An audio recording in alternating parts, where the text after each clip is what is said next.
अस्सलाम वालेकुम dear viewers. मैं आपको अपने चैनल ए बी आर्म्स में खुश आमदीद कहता हूँ। आज मैं आपको बताने लगा हूँ कि आप आर्मी में एज ए कमीशन ऑफिसर कैसे ज्वाइन कर सकते हैं, आपको किन किन मराहिल से गुज़रना पड़ता है और कौन कौन सी चीज़ें हैं जिनके बारे में आपको जानना लाजमी है। तो चलें अपनी वीडियो शुरू करते हैं।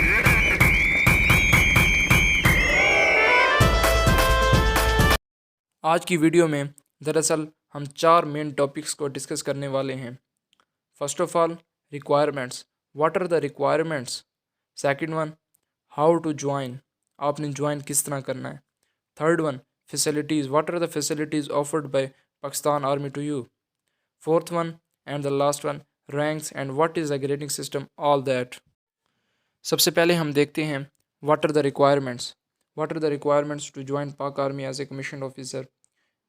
रिक्वायरमेंट में जो सबसे important and top most number पे आता है वो है एज। एज आपकी बहुत ही ज़्यादा मैटर करती है। आपकी एज होनी चाहिए 17 to 22 ईयर, यानी कि 17 साल से 22 साल के दरमियान अगर आपकी एज है तो आप आर्मी में कमीशन ऑफिसर के लिए अहल हैं। अगर इससे ज़्यादा या कम है तो फिर अहल नहीं है। हाँ, एक शर्त है कि अगर आपकी एज 17 साल से 3 महीने कम या फिर 22 साल से 3 महीने ज़्यादा है तो फिर भी आप अहल हैं, यानी कि आर्मी 3 मंथ्स बिलो अबव की रिलैक्सेशन देती है। उसके बाद जो सेकंड इम्पोर्टेंट थिंग है वो ये कि अगर आप पहले से किसी आर्म फोर्सेस का हिस्सा हैं, यानी कि अगर आप किसी फोर्स यानी कि पाकिस्तान आर्मी, नेवी, एयरफोर्स में ऑलरेडी सर्व कर रहे हैं, यानी कि आप जॉब कर रहे हैं, तो उसके लिए आपको 2 साल सर्विस लाजमी होनी चाहिए। अगर आप मैरिड भी हैं इस शर्त में तो कोई मसला नहीं है। एक और इम्पोर्टेंट शर्त ये कि अगर आप किसी भी आर्म्ड फोर्स यानी कि पाकिस्तान आर्मी, नेवी वगैरह में जॉब यानी कि अपनी आप सर्विस नहीं कर रहे तो फिर आपको अनमैरिड होना चाहिए। अगर आप मैरिड हैं तो आप आर्मी में कमीशन ऑफिसर के अहल नहीं हैं। इसके बाद जो तीसरी अहम चीज़ है वो ये कि एजुकेशन, आपकी क्या एजुकेशन हो, आपकी क्या क्वालिफ़िकेशन हो कि आप आर्मी में कमीशन ऑफिसर के अहल हैं, आप इसकी यानी कि जॉब के लिए अप्लाई कर सकते हैं। तो इसके लिए आपके FA, FSC, ICS या फिर DAE जो कि 3 साल का एक डिप्लोमा होता है, जो कि 3 सब्जेक्ट्स में होता है, मैकेनिकल, सिविल, इलेक्ट्रिकल और भी काफ़ी सारी चीज़ें हैं। बस यानी कि नुक्ते नज़र ये है कि आपको अंडर ग्रेजुएट होना चाहिए। इसके बाद आगे बढ़ते हैं। One of the most important thing जो कि बहुत ही नहायत ज़रूरी है वो ये कि आपकी फ़िज़ीक अच्छी होनी चाहिए। फ़िज़िकली तो आप स्ट्रॉन्ग होने ही चाहिए, लेकिन आपकी फ़िज़ीक भी अच्छी होनी चाहिए, यानी कि आपकी जो हाइट वेट है वो BMI के मुताबिक हो। आपको मेडिकल को क्लियर करने के लिए आपकी क्या यानी कि बॉडी के चेस्ट साइज़ होना चाहिए कि आपकी हाइट मिनिमम होनी चाहिए। उसके अलावा जो आपका वेट है वो हाइट के हिसाब से क्या होना चाहिए, उस पर मैं एक अलग वीडियो बनाऊँगा जिसमें मैं आपको सब कुछ बताऊँगा कि अगर आप में ये चीज़ें हैं, आप इस क्राइटेरिया पे उतर रहे हैं तो आप मेडिकली फ़िट हैं, otherwise you are medically unfit. यानी कि अगर आप में वो चीज़ें उस सब क्राइटेरिया पे ना उतरे तो आप मेडिकली अनफिट हो गए। अच्छा जी, अब रिक्वायरमेंट के बाद हम अपने दूसरे स्टेप पे आते हैं जो कि how to join, how can you join Pakistan army as a commission officer, how you have to apply, what are the sites where you can go and you can apply for second lieutenant. तो सबसे पहले मैं आपको बताना चाहूँगा कि PMA की छोटी सी स्टोरी, यानी कि PMA स्टैंड्स फॉर, इसका दरअसल मतलब क्या है और उसके अलावा ये PMA दरअसल है क्या भला, आपको पता तो हो बेसिकली ये है क्या चीज़। PMA stands for Pakistan military academy. ये पाकिस्तान की एक मिलिट्री एकेडमी है, यानी कि फ़ौजी एकेडमी है जो कि ISSB से पास्ट कैंडिडेट्स को ट्रेनिंग देती है, उसके बाद उनकी कोर्स लगाती है और वो कैंडिडेट्स फिर अपनी जॉब्स यानी कि अपनी स्पेसिफिक कोर्स में अपनी जॉब्स यानी कि अपनी कौम के लिए सर्व करने चले PMA जाते का हैं। दरअसल ये जो सिलसिला है ये 14 अगस्त 1947 पाकिस्तान बनने के वक्त से शुरू हुआ, उस वक्त से लेकर जारी है आज तक 149 यानी कि 149 पेजेस रिलीज़ हो चुके हैं और इन 149 बैजेस के कैंडिडेट्स पाकिस्तान आर्मी के लिए सर्व कर चुके हैं या फिर अभी तक कर रहे हैं। मज़ीद ये कि ये जो सेकंड लेफ्टिनेंट की वैकेंसीज़ होती हैं ये हर साल में 2 मरतबा आती हैं।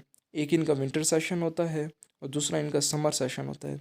जो विंटर सेशन होता है वो सितंबर के महीने में तकरीबन लॉन्च होता है। उसकी प्रॉपर एडवर्टाइजमेंट होती है अखबारों में, इश्तिहारात में, उसकी प्रॉपर एडवर्टाइजमेंट होती है। उसके अलावा जो समर का है, समर वाला बैच होता है वो अप्रैल के महीने में लॉन्च होता है। मज़ीद बरां ये कि अब आपने उसमें अप्लाई कैसे करना है। तो मैं पाकिस्तान आर्मी की एक ऑफिशियल वेबसाइट है उसका नाम आपको बताने लगा हूँ, www.jointpakarmy.com.pk। आप इस साइट पे जाके इजीली अप्लाई कर सकते हैं। बहुत ही आसान से इसका प्रोसीजर है। जो इसका अप्लाई करने का प्रोसीजर है उस पर मैं आपको एक अलहदा वीडियो बना के दूंगा, जिसमें मैं आपको कंप्लीट इन्फॉर्मेशन दूंगा कि किस तरह आपने पोर्टल खोलना है। चाहे आप क्रोम पे खोल रहे हो चाहे स्मार्टफोन पे, उसकी एक अलहदा वीडियो मैं बनाऊँगा जिसमें आपको मैं सारी इन्फॉर्मेशन दूंगा कि किस तरह आपने अप्लाई करना है। साइट का नाम है www.jointpakarmy.com.pk। इसके बाद हम अपना तीसरा पॉइंट कवर करते हैं, जो कि हमारा facilities. What are the facilities that are offer to you by Pakistan army. तो कौन कौन सी फैसिलिटीज़ हैं जो कि पाकिस्तान आर्मी आपको पेश करती है। तो उनके मुतालिक मैं आपको एक ब्रीफ इंट्रोडक्शन दे देता हूँ। सबसे पहली चीज़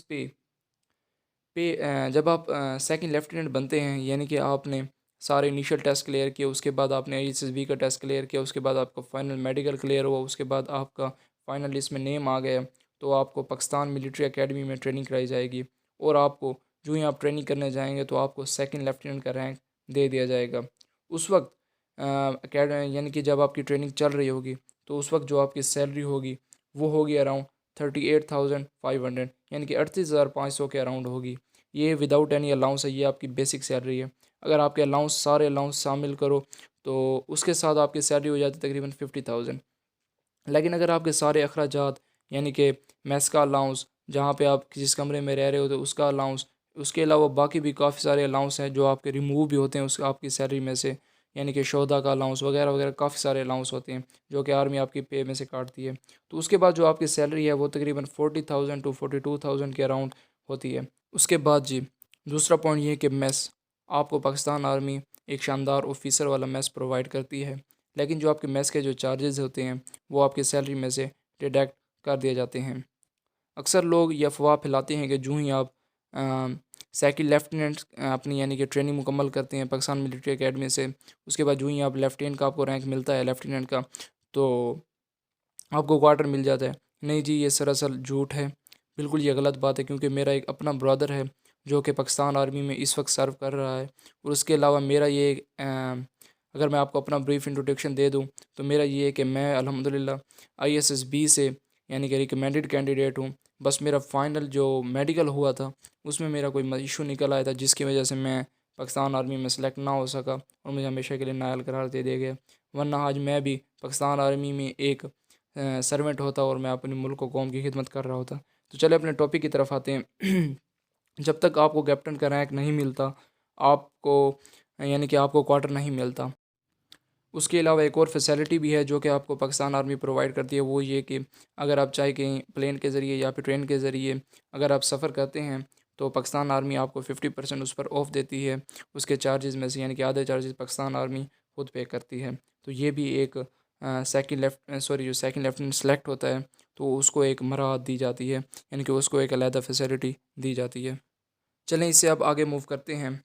अब मैं आपको बताता हूँ कि पाकिस्तान आर्मी में कौन कौन से रैंक्स होते हैं। यानी कि अगर आपने इनिशियल सारे टेस्ट पास किए, उसके बाद आपको ISSB से भी आप रिकमेंड हो गए, उसके बाद आपने फ़ाइनल मेडिकल क्लियर किया, उसके बाद आपका फ़ाइनल लिस्ट में भी नेम आ गया, तो उसके बाद आपको पाकिस्तान मिलिट्री एकेडमी PMA में भेजा जाता है। वहाँ पर आप तकरीबन 2 से 2.5 साल की ट्रेनिंग करते हैं। ट्रेनिंग के दौरान जो आपका रैंक होता है वो होता है सेकंड लेफ्टिनेंट। जो ही आपकी 2.5 साल की ट्रेनिंग मुकम्मल होती है उसके बाद जो आपको रैंक मिलता है वो है होता है लेफ्टिनेंट। इसके बाद आपकी तकरीबन 5 साल 5 साल या फिर 3 साल में आपको जो एक अगला रैंक मिलता है वो होता है कैप्टन का, आपका कप्तान बन जाते हैं। उसके बाद जी उसके बाद जो अगले रैंक्स हैं वो आपकी प्रोग्रेस पे हैं, आप किस तरह टास्क कंप्लीट करते हैं। वो अगले जो जितने भी रैंक्स हैं वो आपकी प्रोग्रेस पे मिलते हैं। तो वैसे मैं आपको एक ब्रीफ इंट्रोडक्शन दे दूं कि कौन कौन से रैंक्स हैं। कैप्टन के बाद होता है जी मेजर का, मेजर के बाद होता है जी लेफ्टिनेंट कर्नल का, लेफ्टिनेंट कर्नल के बाद होता है कर्नल, कर्नल के बाद होता है जी ब्रिगेडियर, ब्रिगेडियर के बाद होता है जी मेजर जनरल, मेजर जनरल के बाद होता है जी लेफ्टिनेंट जनरल, लेफ्टिनेंट जनरल के बाद होता है जनरल का रैंक, जो कि एक लास्ट रैंक है। पाकिस्तान आर्मी में आपको एक क्विक यानी कि एक ब्रीफ सी इंफॉर्मेशन दे दूं जनरल नॉलेज के हवाले से। जब से पाकिस्तान बना है तब से लेकर आज तक टोटल 56 जनरल्स बने हैं। और ये जो जनरल्स बनते हैं ये तकरीबन 55 to 60 की एज में जाके बनते हैं, यानी कि आप तकरीबन 40 ईयर्स पाक आर्मी में सर्व करते हो, तब जाके आप कहीं जनरल बनते हो। उसके बाद मैं आपको एक इन्फॉर्मेशन दे दूँ ग्रेडिंग के हवाले से। अक्सर लोग गलत अफवाहें फैला रहे होते हैं कि आप जूँ ही FFSCIC वगैरह करके जूँ ही आप मिलिट्री एकेडमी से ट्रेनिंग पास करते हैं तो आपको 17 ग्रेड मिल जाता है। ये बिल्कुल गलत है।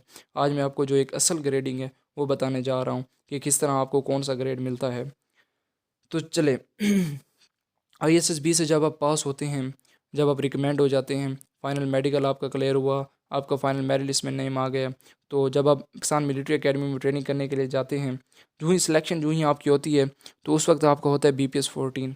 ट्रेनिंग के दौरान with in training in the 6 month आपका जो ग्रेड है वो 15 हो जाता है, यानी कि BPS 15 आपको प्रोवाइड कर दिया जाता है। उसके बाद जब आपकी 2.5 साल ट्रेनिंग मुकम्मल हुई, आपको लेफ्टिनेंट का रैंक मिल गया, तो अब उस वक्त आपका जो ग्रेड होता है वो होता है BPS 16, यानी कि आप 16 ग्रेड में पहुंच गए। उसके बाद जब आप कैप्टन बनते हैं तब जाके आपको 17 ग्रेड मिलता है, यानी कि BPS 17 आपका हो जाता है। यहाँ पर आके अपनी वीडियो का अख्ताम करते हैं। मैंने आज वो तमाम पॉइंट्स क्लियर किए जो कि एक कैंडिडेट्स को पता होना चाहिए अगर वो पाकिस्तान मिलिट्री एकेडमी यानी कि अगर वो कमीशन ऑफिसर के लिए अप्लाई करना चाहता है। आने वाली वीडियोस में इंशाल्लाह मैं हर एक स्टेप, यानी कि आपको जो इनिशियल होता है computerize test, initial medical, initial जो आपका एक फ़िज़िकल होता है, इनिशियल इंटरव्यू, उस पर इंशाल्लाह मैं एक अलग-अलग वीडियोस बनाऊंगा। उसमें मैं आपको कंप्लीट इन्फॉर्मेशन जो अपना एक्सपीरियंस है मेरा वो मैं शेयर करूंगा। उसमें मैं आपको कंप्लीट गाइडेंस दूंगा कि किस तरह आपने क्या क्या करना है। अगर आपको मेरी वीडियो अच्छी लगी तो इसको लाइक कर दीजिएगा, चैनल को सब्सक्राइब कर दीजिएगा और इस वीडियो को ज़्यादा से ज़्यादा शेयर करें ताकि बाकी भी और से कैंडिडेट्स की मदद हो सके। अल्लाह हाफिज़, take care of your selves, till next time.